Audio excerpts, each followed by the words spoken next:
I'm Dick Myers, and we're with Charles Sam Faddis, who is a candidate for the House of Representatives from Maryland's 5th Congressional District, a Republican candidate, one of two on the ballot upcoming April 28th. The early voting starts April 14th, I believe. That is correct. Coming up fast as we're recording this.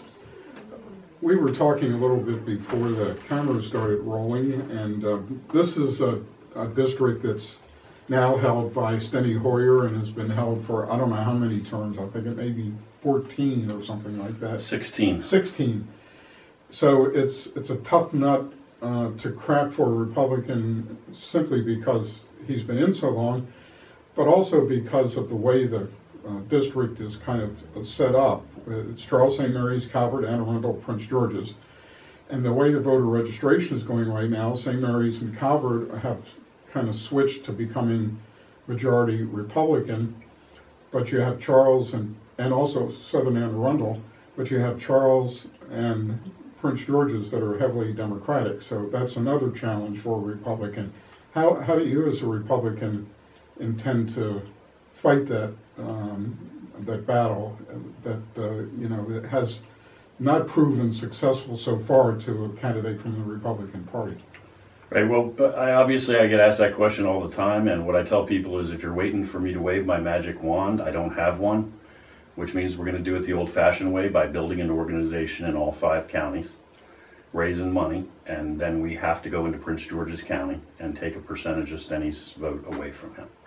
Tell us about yourself. Give us kind of a verbal resume of, you like to be called Sam, so we'll Sam. call you Sam here. Okay, Sam. Thank you. I am a retired CIA operations officer, which is what normal people call a CIA agent. So I spent about 20 years in the Near East and South Asia running operations. You were a spook. I was, yes. I tried to stay out of headquarters. I spent my time in the street, everywhere from Cyprus and Greece east to New Delhi. Before that, I was a U.S. Army officer. I retired about 8 years ago. Since then, I have continued to do contracting and consulting for the intelligence community. I teach college, graduate school. I do a lot of commentary, TV, radio, online, print, and written 6 books, I guess. 3 fiction, 3 nonfiction.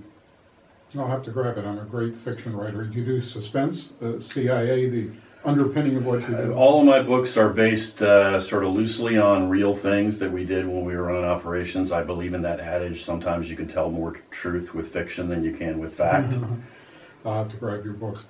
So how does this resume help the 5th District voter, and how would it help the voter when you get to Congress? Well, obviously, I've spent my whole life in national security. My father was a military officer. I was a military officer. My brother's a military officer. My son's a combat vet, wounded in action in Afghanistan. So I think I can bring a lot of expertise on national security, and I'm certainly a friend of the military and veterans. My mom's side of the family is all from Maryland, from Anne Arundel, for literally as far back as we can trace them, a couple of 100 years. So I have not lived here all my life. As a Navy brat growing up, but I have a lot of contact with and ties to the district. So, of course, Pax River is important to St. Mary's County. It's essential to St. Mary's County. Indian Head is important to Charles County. There's also a small base in Calvert County. So how would that experience help you to help us preserve these facilities? Well, I understand that the incumbent likes to pride himself on his claims that he has retained Pax River and other installations. I can guarantee you, as a vet and coming from a military family, I will be a better friend to the United States military, to the defense establishment, and to veterans than somebody who's never worn the uniform. I think we have already, quite frankly, drawn our armed services down too far. We shouldn't be closing bases. We should be rebuilding our capability. So is the Republican Party a better friend of the military than the Democratic Party? Is that a good way to put it?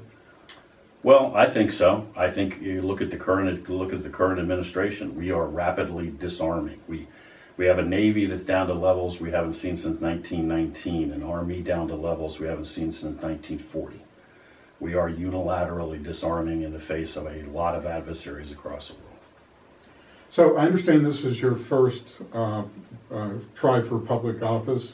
Why did you decide to step in at this point in the game? You know, what I tell people is when I decided to retire from the agency, it was not because I had reached the end of the road. I passed up promotion and onward assignment to get out. It was because I was concerned about a lot of things, and when you feel the need to speak up, it's time to get out of a clandestine organization.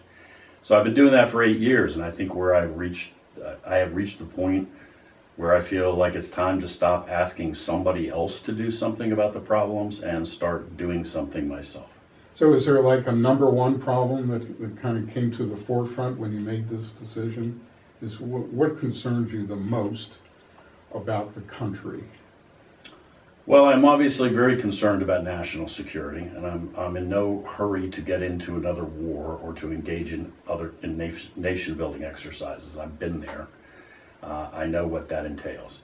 But I am concerned about that. I'm also concerned generally about the economy. I mean, about debt, $20 trillion, about a middle class that is really hanging on by its fingernails. That is a massive issue. And quite frankly, that's the number one issue I hear from people about as I'm out on the trail, is what we're going to do about the economy, because we are not in a recovery by any stretch of the imagination. So what do we need to do to better the economy? What we need to do is we need to adopt a policy as a federal government which is pro-business. And when I say pro-business, I don't mean pro-1%.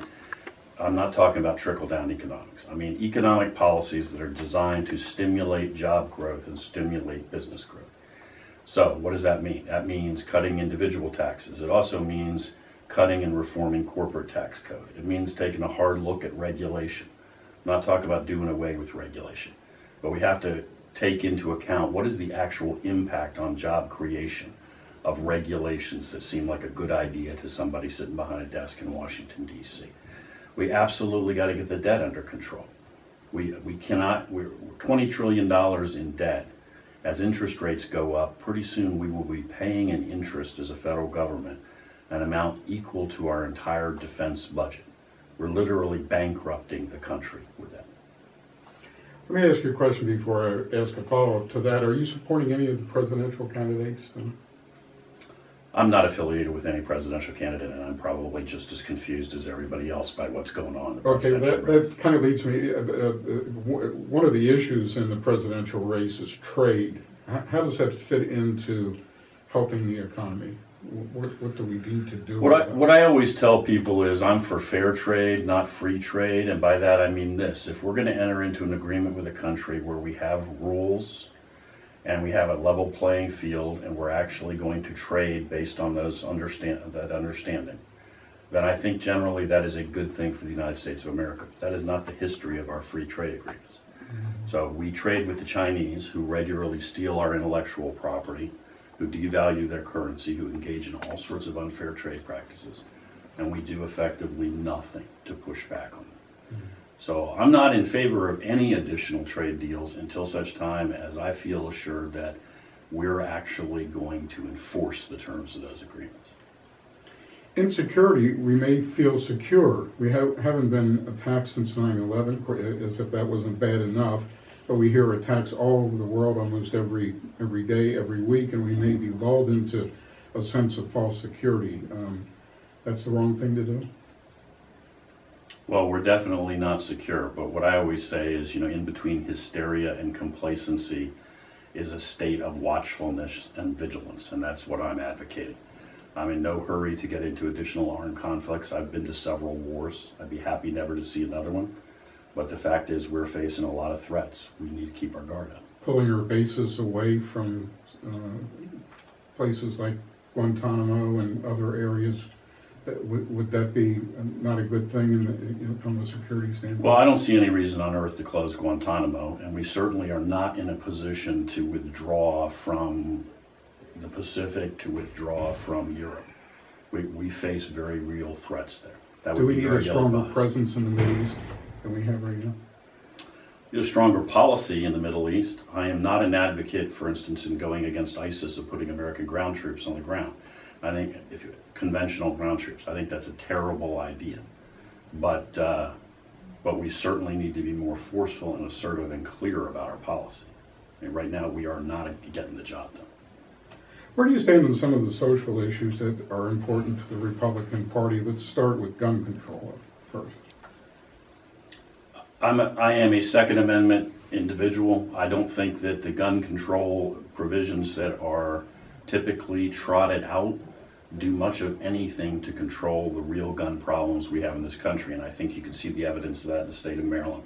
2 years ago, we passed some of the toughest gun laws in the country, and violence and homicides have been off the charts in Baltimore ever since. Zero impact. Mm-hmm. But that's kind of a thing that's controlled by the Maryland legislature, which is democratically controlled. Is there anything that can be done in Maryland, or is this a national issue that can be handled on a national basis? Well, I think it's got to be handled on both levels. I mean, you're right that the immediate issue of that legislation is up to the legislature and Governor Hogan. Mm-hmm. How about abortion?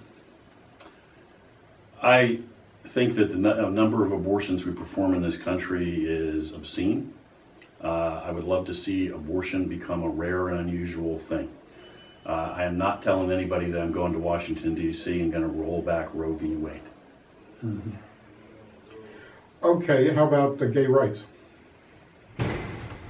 Same-sex marriage is the law of the land and the law of Maryland, and I think we need to move past it. Mm-hmm. Okay, transgender, same issue? The people are concerned about the bathroom issue. You know, I think the essence of the American right to liberty is the right to be let alone, which is to live your life as you see fit as long as you're not bothering anybody else. So I don't really have any issues with that.